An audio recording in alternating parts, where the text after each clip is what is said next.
નમસ્કારમ, જય હિન્દ. હું નંદીશ કુમાર પંડ્યા ફરી ઉપસ્થિત છું એક નવા જ્ઞાન સાથે. મિત્રો, આજે આપણે વાત કરવાના છીએ કુંવરબાઈનું મામેરું યોજના વિશે. કુંવરબાઈનું મામેરું યોજનાનું નામ આપે ઘણીવાર સાંભળ્યું હશે, પરંતુ આ સંપૂર્ણ યોજના શું છે? આ યોજનાનો લાભ કોને કોને મળવાપાત્ર છે? આ યોજનાના શું નિયમો છે? આવા અવનવા તમામ આપના મનમાં ઉદ્ભવતા પ્રશ્નોના જવાબો આજના આ વિડીયોના માધ્યમથી આપને આપવાનો એક પ્રયત્ન કરવાના છીએ. તો ચાલો, આપનો વધારે સમય ન લેતા શરૂ કરીએ આજનો આ જ્ઞાનથી ભરપૂર વિડીયો આપની પોતાની યુટ્યુબ ચેનલ અવર જ્ઞાન પર. સૌપ્રથમ આ યોજનાના મુખ્ય હેતુની વાત કરીએ તો અનુસૂચિત જાતિની પુખ્ત વયની બે કન્યાના લગ્ન પ્રસંગે કુંવરબાઈના મામેરાની યોજના હેઠળ તારીખ 1/4/2021 પછી લગ્ન કરનાર કન્યાને સુધારેલા દર મુજબ ₹12,000ની સહાય ચૂકવવામાં આવશે, જ્યારે આ તારીખ પહેલા લગ્ન કરનાર કન્યાને જૂના દર મુજબ ₹10,000ની સહાય ચૂકવવામાં આવશે. આ સંપૂર્ણ યોજનાના નિયમો અને શરતોની વાત કરીએ તો તે આ મુજબ જોવા મળે છે. આ યોજનાનો લાભ અનુસૂચિત જાતિના લોકોને જ મળવાપાત્ર છે. આ યોજના માત્ર ગુજરાત રાજ્યના મૂળ અનુસૂચિત જાતિના વતનીઓને જ લાગુ પડશે. આ યોજનાનો લાભ મેળવવા માટે અરજદારના કુટુંબની વાર્ષિક આવક મર્યાદા ₹6 લાખ કે તેથી ઓછી હોવી જોઈએ. આ આવક મર્યાદા ગ્રામ્ય તથા શહેરી બંને ક્ષેત્ર માટે સમાન રહેશે. આ યોજનાનો લાભ કુટુંબની બે પુખ્ત વયની કન્યાના લગ્ન પ્રસંગ સુધી મળવાપાત્ર રહેશે. આ યોજનાનો લાભ મેળવવા માટે કન્યાની વયમર્યાદા લગ્ન સમયે 18 વર્ષ અને યુવકની વય 21 વર્ષ હોવી જોઈએ. લગ્નના 2 વર્ષની અંદર સહાય માટે અરજી કરવાની રહેશે. જો કોઈ અરજદારશ્રી લગ્નના 2 વર્ષ પૂરા થઈ ગયા બાદ આ યોજનામાં આવેદન કરે છે તો અરજદારશ્રીને કોઈપણ પ્રકારની સહાયતા મળવાપાત્ર રહેશે નહીં.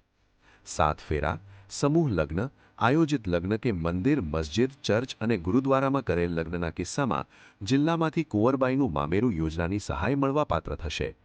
સમૂહ લગ્નમાં ભાગ લેનાર લાભાર્થી કન્યા 7 ફેરા સમૂહ લગ્ન યોજના તેમજ કુંવરબાઈનું મામેરું યોજનાની તમામ શરતો પરિપૂર્ણ કરતી હોય તો આ બંને યોજનાઓ હેઠળ લાભ મળવાપાત્ર રહેશે. આ મુજબની આ યોજનાની નિયમો અને શરતો નક્કી કરવામાં આવેલ છે. હવે આપણે આ યોજનામાં અરજી કરવા માટે જરૂરી દસ્તાવેજોની માહિતી મેળવી લઈએ. આ યોજનામાં અરજી કરવા માટેના જરૂરી દસ્તાવેજોમાં જોઈએ તો કન્યાનું આધાર કાર્ડ, કન્યાના આધાર કાર્ડ સાથે મોબાઈલ નંબર લિંક હોવો ફરજિયાત છે.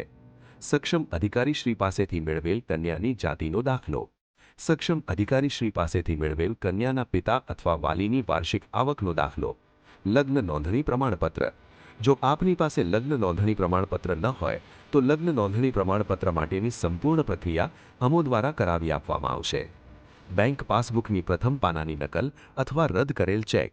આ ચેકની અંદર કન્યાનું પૂરું નામ અંકિત હોવું જરૂરી છે અને પાસબુક તથા ચેકમાં કન્યાના નામ પાછળ પિતા કે વાલીનું નામ હોય તે રજૂ કરવાનું રહેશે. કન્યાનું સ્વઘોષણાપત્ર એટલે કે સેલ્ફ ડિક્લેરેશન લેટર.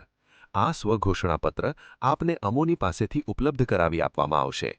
જો કન્યાના પિતા હયાત ન હોય તો કન્યાના પિતાનો મરણનો દાખલો. આ યોજનાની અરજી કરવા માટે અથવા વધારે માહિતી મેળવવા માટે વિશ્વાસપાત્ર સ્થળ એટલે મહાદેવ ઇન્વેસ્ટમેન્ટ અને ગ્રાહક સેવા કેન્દ્ર ચોટીલા. અમોની ઓફિસનું એડ્રેસ છે મેઇન બજાર, ગાંધી શેરી, લોહાણા મહાજનવાડી બાજુમાં, ચોટીલા, સુરેન્દ્રનગર, ગુજરાત 363520. અમોનો સંપર્ક તથા વોટ્સએપ નંબર છે 9157357302. સંપર્ક કરવાનો સમય સવારે 10 વાગ્યાથી બપોરે 1 વાગ્યા સુધી અને બપોરે 2 વાગ્યાથી સાંજે 5 વાગ્યા સુધી રહેશે તથા રવિવારે બપોરે 12 વાગ્યા સુધી સંપર્ક કરી શકાશે. આવી જ અવનવી જ્ઞાનથી ભરપૂર માહિતી મેળવતા રહેવા માટે આજે જ અવર જ્ઞાન ચેનલને સબસ્ક્રાઇબ કરો, વિડીયોને લાઇક કરો તથા આપનો કિંમતી વિચાર કોમેન્ટમાં જરૂરથી જણાવો અને જરૂરિયાતમંદ લોકો સુધી આ વિડીયોને શેર કરો. ત્યાં સુધી હું નંદીશ કુમાર પંડ્યા આપની રજા લઈશ. ફરી મળીશું એક જ્ઞાનથી ભરપૂર વિડીયો સાથે. ત્યાં સુધી જ્ઞાન લેતા રહો તથા જ્ઞાન બાંટતા રહો. નમસ્કારમ, જય હિન્દ.